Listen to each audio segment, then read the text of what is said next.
Up next, Student Senate elections heat up as students cast their votes this week.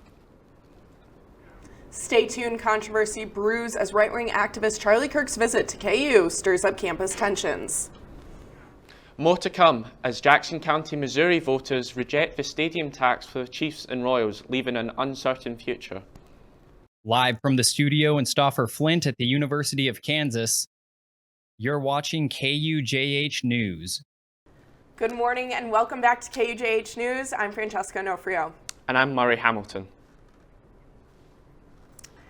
It's that time of year again when students are casting their ballots for the Student Senate election. Although this week voting is taking place, all through this week, voting is taking place through Rock Chalk Central.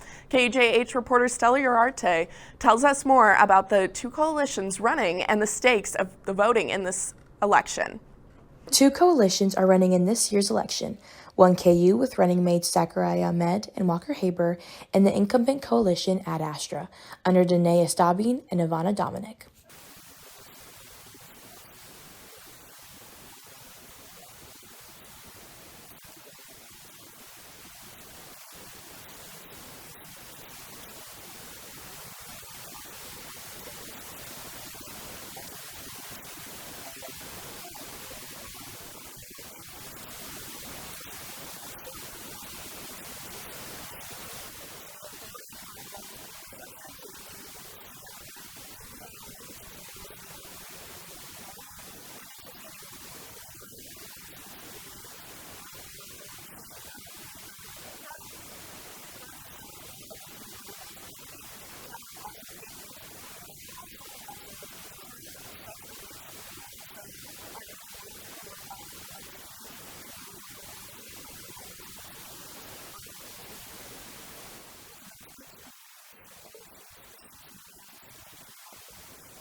Voting on Rock Chalk Central ends today at 4 p.m. Students, make sure your voice is heard by casting your vote. Stella Urarte for KUJH. Thanks, Stella. Stay tuned for election results next week as we bring you all the latest updates. Speaking of voting, state legislature post a bill that could make Kansas the 25th state to ban gender-affirming care to minors and the third state in 2024 alone. KUJH's Millie Favela brings us up to speed with what is going on in Topeka and how KU students are taking action. House substitution for Senate Bill 233 passed the state Senate last Wednesday and will be sent to Governor Laura Kelly. The bill could prohibit medical professionals in the state of Kansas from performing gender transition surgery, prescribing puberty blockers, and administering other gender-affirming care to those under the age of 18. Representative Heather Meyer believes that the bill is one of the strictest gender-affirming care bans in the country due to its inclusion of social transitioning. Meyer details that many individuals undergo years of mental health therapy before discussing the option of puberty blockers and hormone therapies with parents and providers. If the bill were to pass, this essential care would cease to exist. We are creating families full of refugees. In order for their children to receive any sort of care or any sort of recognition as the gender identity that they're living as, they will have to flee the state. The bill has the potential to overlap with Lawrence City Ordinance number 9999, passed by the city back in August 2023. This ordinance declares Lawrence as a safe haven for all persons from the effects of discriminatory acts, legislation, regulation, and other acts. Before the bill began gaining traction in Topeka, some KU students had already been working on a proposed revision for KU's Code of Student Rights that would recognize and protect the rights of transgender students. Since that has advanced, it's become more and more urgent that we adopt these protections in university policy to ensure that KU trans students can complete their studies free of fear from being cut off from the healthcare they need. If the student code is amended to adopt the proposed revision, the university must update student records if a student notifies them of having a different name and/or gender. And university faculty and staff must use students' chosen names and pronouns while students are accessing educational programs. Unless required by law, the university cannot require additional documentation before recognizing a student's name or change of gender. And the university must provide enough diverse bathrooms for all students to use their desired facility. Wow, I did not know that Lawrence was legally identified as a safe haven, but that gives me hope for our Lawrence community. This past year here at KU, it was the largest class size since 2010. But over the past couple of years in the state of Kansas, there has been a decrease in the number of students attending higher education institutions. KUJH's Savannah Meyer spoke to the Recruitment and Enrollment Director at Kansas State University and the News and Media Relations Director at KU to find out why this might be. Kansas Board of Regents' most recent enrollment report shows a decrease in students attending higher education institutions. Erin Barcombe-Peterson, Director for News and Media Relations at KU, said it's becoming less common to attend college directly out of high school. Yeah, it's something we're seeing in Kansas and nationally. It's no surprise we have the enrollment cliff that's coming, and there's smaller population of people who are coming into that traditional college going age, as well as people who are rethinking higher education.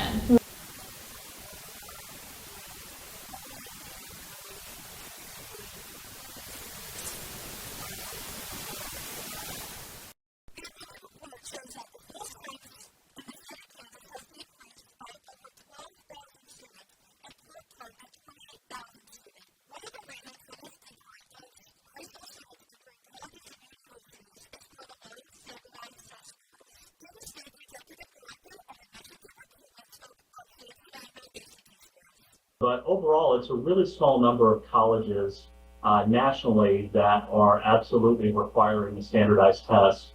For most, it's either optional or just something that a student can submit as a part of that. But I don't think that it's necessarily a reason or a barrier for students to want to attend college, because there are so many good schools out there that aren't requiring a standardized test. Because of this decrease in Kansas, a lot of state universities are changing the way they are recruiting students in hopes to increase future enrollment in years to come. For KUJH News, I'm Savannah Meyer. Hopefully, Kansas will see a change in its student population in this upcoming academic year. You might have noticed hundreds of people lining up outside Buick Hall yesterday. Campus was buzzing as Turning Point USA's collegiate, conservative and controversial Live Free tour with Charlie Kirk made a stop at KU. KUJH reporter Ellie Mueller is in studio to tell us more. A conservative organization founded by Charlie Kirk to promote conservative politics in educational institutions, and as a branch here at KU, brought the 2024 Live Free Tour to Lawrence. Hosted in Buick Hall, 800 students and Lawrence locals were in attendance. Kirk did not shy away from controversy and discussed topics surrounding freedom, American values, and free speech. Attendees were able to approach a microphone and have a discussion or a debate with Charlie. Participants who even disagreed with him even got to jump to the front of the line. The legal use of psychedelics for religious reasons. I asked those in attendance what brought them to the tour. I am here to promote the use of magic mushrooms. Just to see Charlie Kirk, I just wanted to ask him some few questions, see what he thinks, just hear what he has to say. Charlie Kirk, obviously, we see him all over the media and stuff like that, and as a student, I support what he does. So yeah, I just want to show my support and hear what he has to say. I'm excited to see just kind of what mostly students have to say. He kind of has the same arguments for everything, so hopefully I'll get some new content for myself to have. I think we need to bring some understanding between young people and older people, and just the general political feeling that we have right now in our country, and just hear some truth and pass that on to other people. Although most attendees showed support for Charlie Kirk's presence on campus, some students arrived with differing viewpoints. You're good at what you do, but not for the right reasons. Although the Live Free Tour is coming to a close, you can find out more information about Turning Point USA through their social media pages. Back to you, Murray and Francesca. Thanks, Ellie. While Kirk's event drew a lot of attention for its explosive political discourse, another political organisation on campus takes a different approach when discussing divisive issues. More than 130 people were killed and 180 people injured in Kansas last year due to gun violence, according to the Gun Violence Archive. The Dole Institute of Politics hosted an event where both Democratic and Republican legislators sat down to talk about the evolving outlook on Kansas gun laws. KUJH's Ari Tata tells us more. I went to the Dole Institute of Politics where I listened to two political public figures speak about gun laws in Kansas. The Dole Institute of Politics hosted a panel with guest speakers Representative Hoy of Johnson County and Senator Blasey of Sedgwick County to speak about concerns around Kansas gun laws. Representative Hoy spoke on her personal stance on firearms and Second Amendment rights. I will say I myself am a gun owner, and I think that the discussion on how we get to sensible gun laws requires support and cooperation from gun owners. Senator Blasey then shared some of his personal beliefs and morals around Second Amendment rights. I believe that responsibility belongs to every individual. I'm a gun owner as well. I grew up in a small town, so people owning guns is very common, particularly for recreational or hunting usage. And I think it's up to every person, especially for someone who has young children in their home, to ensure that it's safely locked up in a safe. Due to the presidential election being this year, 2024 is a big time for politics. KU student Mary Kate Sensloff shares her stance on why it is so important for college students to be involved and care about political and firearm issues.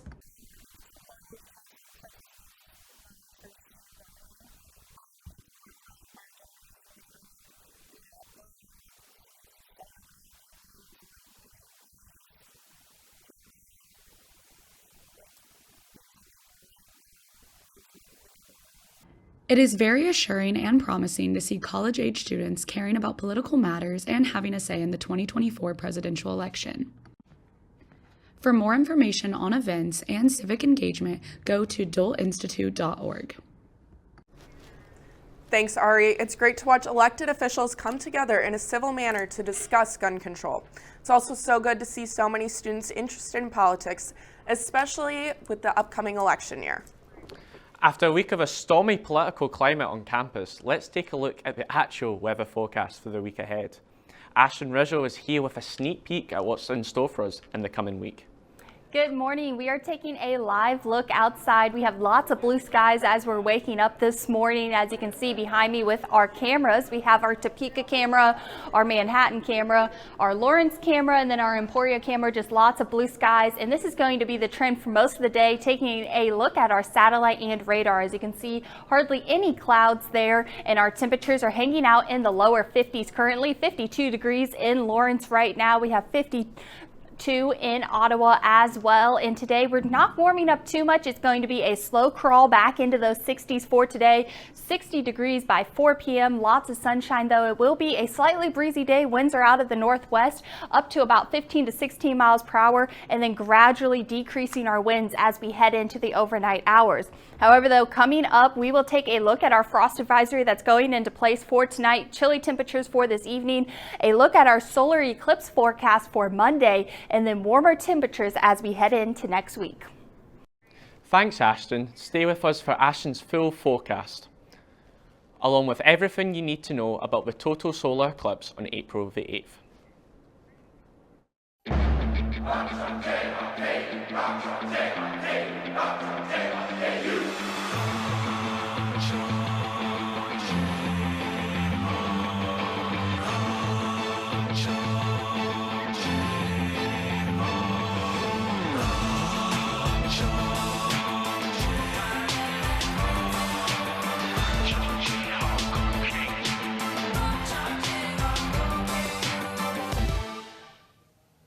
Welcome back to KUJH. The past few days have been a little chilly after a warm Easter weekend. It really has been, Francesca. Hopefully Ashton can tell us if it warms up soon. Ashton? Yes, our temperatures across the area right now are in the 50s, but we will be warming up as we head into the afternoon today. We're sitting at 52 degrees here in Lawrence currently, a little bit cooler to the north of us right now, but we are going to be warming up into the 50s, into the lower 60s for today. Our high sitting at 60 degrees, hitting our high later this afternoon. Mostly sunny conditions, and the winds will be out of the northwest at about 10 to 15 miles per hour. However, though, these wind speeds will be calming down as we head into the overnight hours. Tonight is going to be a chilly night. Temperatures at 33 degrees, really close to that freezing mark, waking up to a frost advisory that is in place for tomorrow morning. Clear conditions though overnight, and then those winds will be shifting from the northwest out of the north at about 5 to 10 miles per hour. And taking a look for Saturday, we do have potential for thunderstorms on Saturday. We're in a 1 out of 5 risk for severe weather there. So if these storms do develop on Saturday, comes with the potential of strong winds and increasing hail. So just be weather aware on Saturday as we take a look at our low pressure system. This is the system that is going to bring over those chances of thunderstorms as we head into Saturday. But the real talk for this week is that partial solar eclipse that we're going to be viewing here in Lawrence. Temperature at 70 degrees, mostly sunny conditions, great conditions to be viewing with, starting at 12:36, hitting our max there at 1:53 and then ending around 3:10 p.m. But Grace is outside to tell us more about this partial solar eclipse coming up. Millions of people are planning to gather on Monday, April 8th, where a total solar eclipse will cover much of the United States. The last time this event occurred in this part of the world was in 2017, and this year's totality will last longer due to the moon's proximity to the Earth. The path of totality will span from Texas all the way to Maine. A total solar eclipse. It happens when the moon passes between the Earth and the sun, completely blocking out the light. On April 8th, more than 32 million people across Mexico, the United States, and Canada could see the sun completely darkened by the moon's shadow, and that moment of total darkness could last more than 4 minutes in some places. It's also going to be the last one for quite some time. A total solar eclipse won't happen again in the United States for about another 20 years.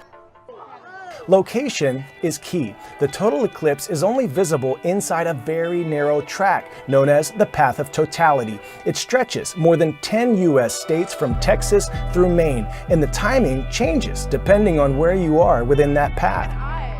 People outside that narrow band will still be able to see a partial solar eclipse. That's when the moon only blocks part of the sun's face. That should be visible in all 48 contiguous U.S. states. Although here in Kansas we are only expecting a partial eclipse with the moon covering over 90% of the sun, still expect it to get darker midday on Monday. If you plan on looking up at the sun, make sure to take the safety precautions and wear safety goggles that are certified for the eclipse. Can't wait to watch the event. Back to you, Ashton. Thank you. It does look like it's going to be a pretty widespread viewing event. However, though, our temperatures as we head into next week, leading up to the solar eclipse, we are in the 60s, leading back into the 70s there at 70 degrees on Monday for the solar eclipse. We are tracking our next chance of precipitation on Saturday at a 30% chance. Our overnight lows staying relatively warm. Overall, though, looking like a relatively warm week ahead.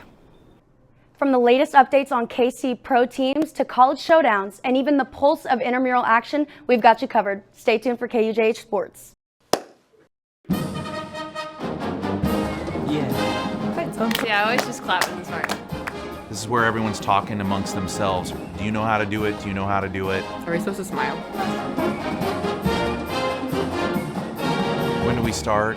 Somebody over here already started. Can we talk about how the piccolo part's the most complicated one? It is. If you listen, you're doing it when the band's not playing. You have to tell me when it starts. I still don't know. Here we go.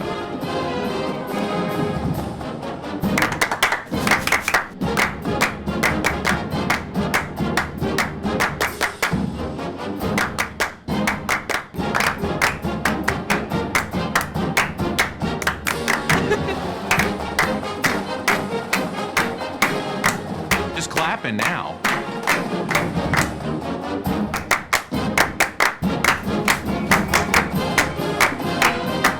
No humps. Nailed it. I practiced this morning. Mine was just 2 people. It has a right and a wrong way of doing it.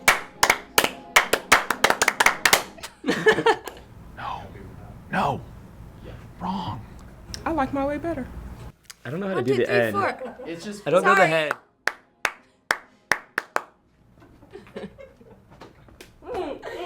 It's hard by yourself.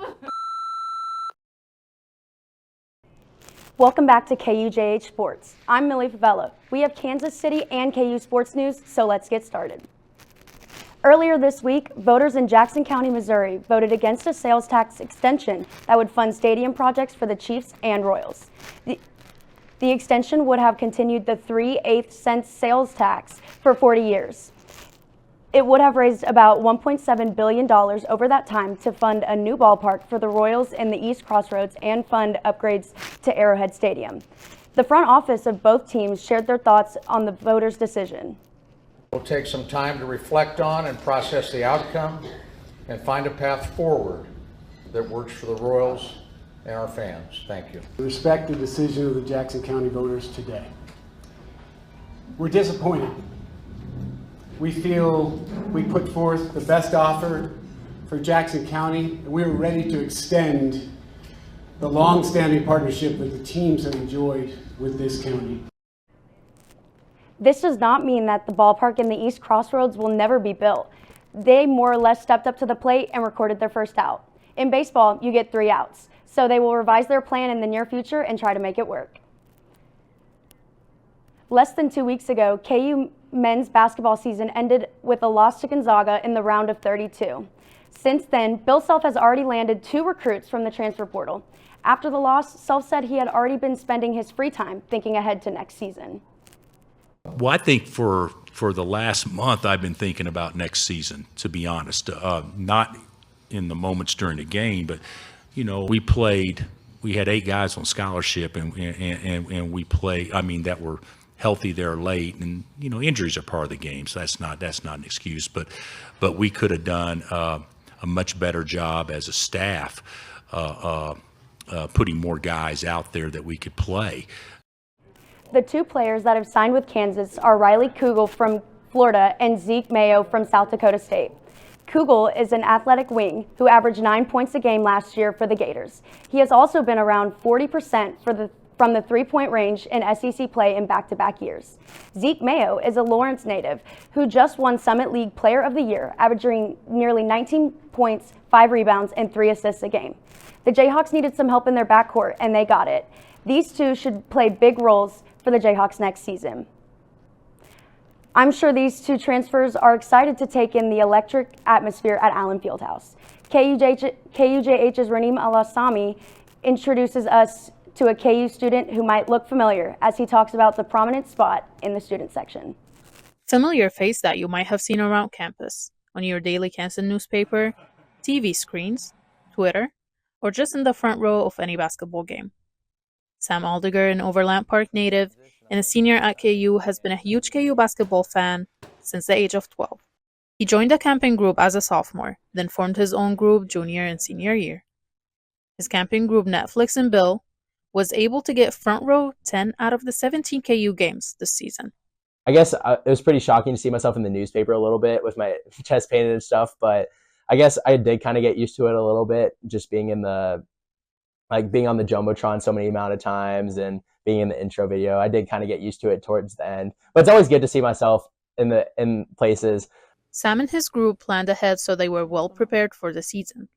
Something he wasn't prepared for was the hate comments directed toward him that came rolling in on Twitter from fellow students.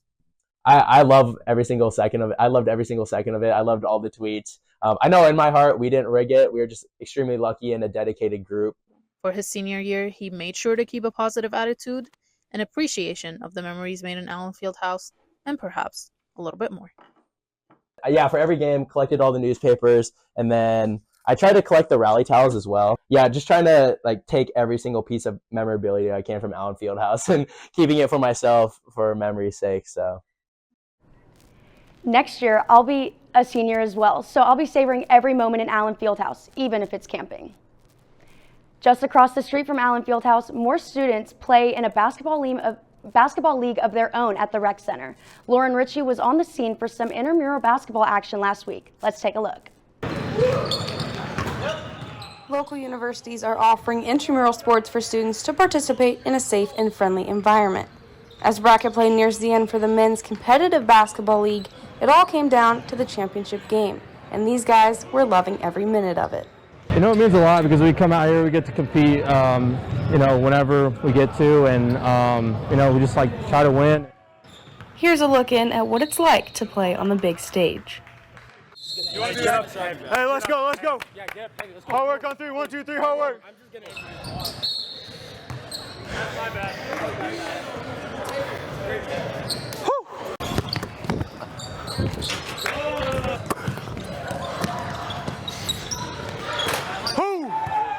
Let's go, boy.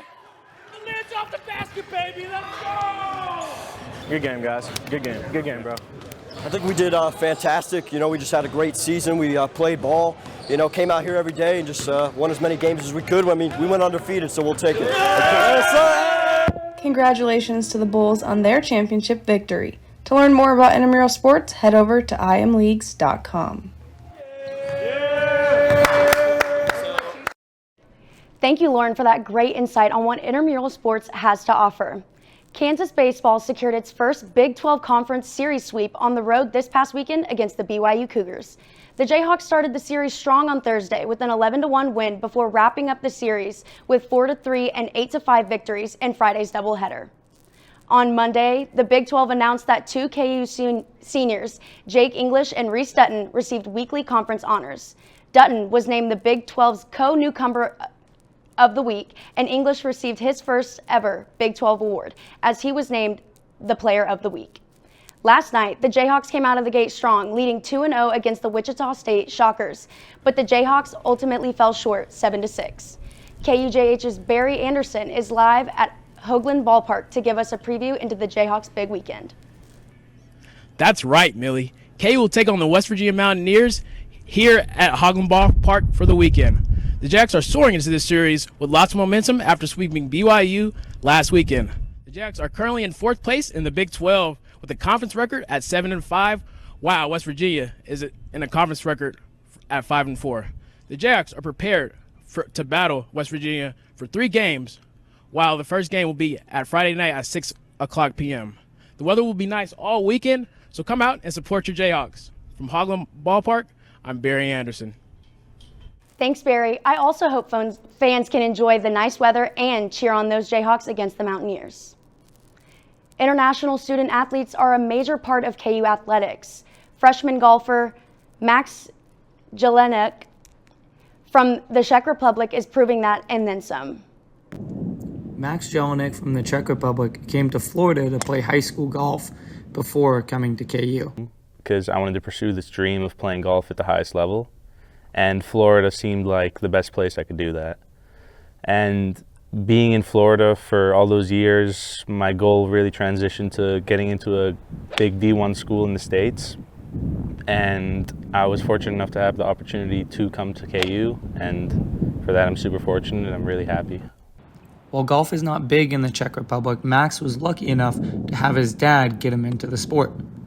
Yeah, not exactly big, I'd say. It's definitely growing, but my dad's got me into it. He loves golf. He's played it for about 20 years of his life, so he kind of got me into it. I've been playing ever since I can remember.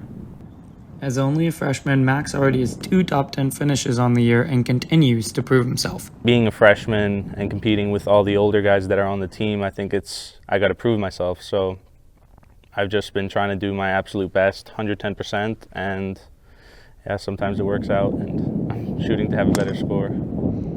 Max is also one of the biggest hitters on the KU team.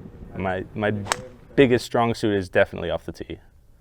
Yeah, driver's always kind of been my signature thing. I'm pretty good at kind of hitting in the fairway. With the season coming to a close, Max looks for a strong finish to end his freshman year. With the golf postseason coming up, Max will look to keep his good form. That will do it for us on this week's presentation of KUJH Sports. Stay with us as we take a look at a new dining option on campus, food trucks. Where you go to college makes a statement about you. This place will become a part of you your identity for life.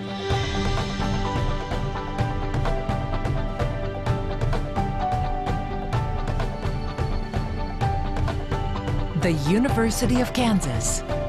A great place to be you. Welcome back, and thanks, Millie, for that sports update. I may have to try golfing after seeing his success. Well, I mean, if you want to try some good golfing, the courses are here, but if you want great courses, you should definitely try golfing in Scotland. There you go. Ashton has a final look at the weather. Yes, we are taking one more final look at our forecast for this upcoming week. Temperatures today are climbing back into the lower 60s, lots of sunshine. Our day that we are looking at for this week is on Saturday with that 30% chance of severe weather and thunderstorms there at 75 degrees and breezy conditions.